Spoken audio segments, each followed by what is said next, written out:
Zero Cool here, back again with another video, and we're going to be talking about, well, the next few characters that you probably should beef up, which is pretty quick. I'm going to go ahead and say just really quick what you should do in terms of this team, and that's the War Dogs, Wakandans, whatever you want to call them.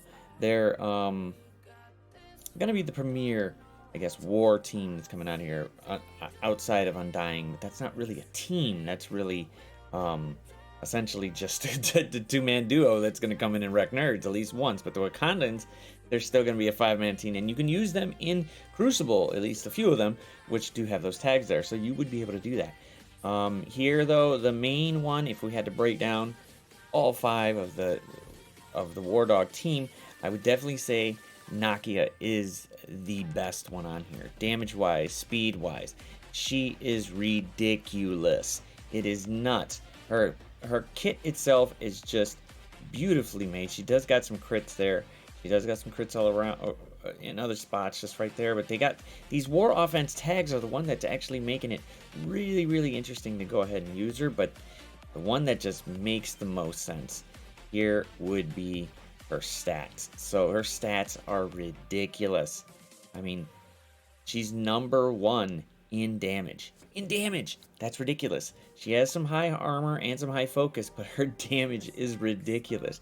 She is the highest damage in the game, which means she is probably the best one to go after it, because 300%, you know, times 83,000 is a lot. It's gonna take a chunk off of somebody's actual health pool. So I would say Nakia is the first one to beef up.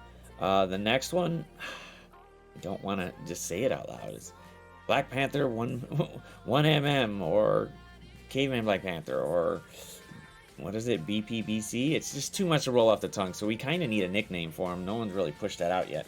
So, but he would probably be the second best, mainly because of his kit, but his power itself too. If he was definitely maxed out, 7/7, 25 everywhere, straight ISO blue striker on him, he's getting 71,000 damage.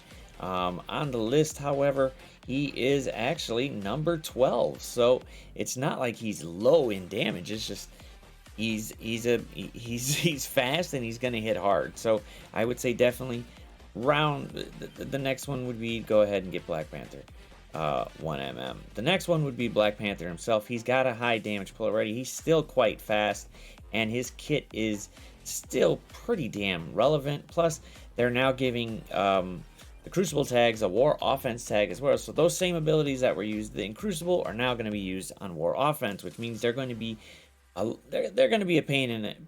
They're just going to be a pain. So go ahead and do it. The big one here is on kill speed bar, fill speed bar by 100%. So as long as somebody dies, he's getting 100% speed bar.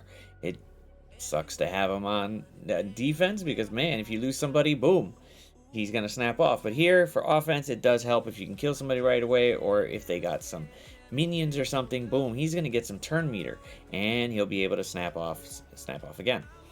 The next one, obviously, is going to be Shuri. Now, people say, yeah, crit Shuri. That's from back in the day from Tony Scalzi, but she's still quite relevant, especially with her stat increase. She did get a nice boost, so you know, healing up the Wakandans, she can do a massive amount of healing here, and it's great because, hey, the Wakandans need some healing, they need some sustain, and the more sustainable they are, the harder they're going to be able to hit, the more times they're going to be able to hit, and it'll be a decent team. And last but not least, sorry, Okoye.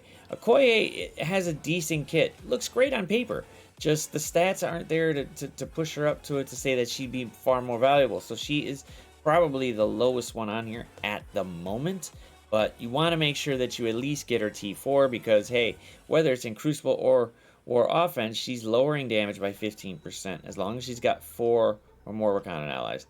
Gain 20% speed for herself and all Wakandan allies, and then lower drain by 50%. So that T4 does help. Her passive helps a lot with the other Wakandans, and it just gives them more sustain. So I would definitely say make sure you got the T4 on her for there, but the others are a little, you know, they're T4 friendly. If you want to go ahead and put them on the special and ultimate, that would be great, but you know, she does get the reduced speed bar there, and here she's going to chain a lot and then apply offense down. So her kit is great on paper, but she just needs more of it. She's not as important as the first two, which is Nakia and Black Panther BC. But if I had to do this, it's like, if I had to say it overall, definitely Nakia is going to be the number one up there, mainly because of her damage. Her damage is ridiculous. She has the most damage right now in the game, beating out all others, even Phyla Lavelle. And especially when we saw Phyla Lavelle and Star T'Challa with that high damage, we were like, wow, that's pretty much a power creep. And, well, power creep it is, because, man, that's another 15,000 added on that. So I would definitely say go after Nakia. Black Panther BC is probably the second best bet, but hey, it is what it is. We already knew that War Dogs were going to be used for something, and guess what? They're going to be used for Death's Unlock. So, well, at least on a couple notes. You could build up Bionic Avengers if you haven't already, but I would say definitely, boom, focus on Nakia and Black Panther BC if you want to go, if you plan on getting them in some form or fashion. I don't judge, but I don't know, pricing in Marvel Strike Force seems a little wonky right now, but hey, you know, who am I to judge? I'm just here to play a game and have some fun with it. But, you know, you jump on those War Dogs right away, so that way at least you're prepared for the death event. But, till the next one, y'all, deuces.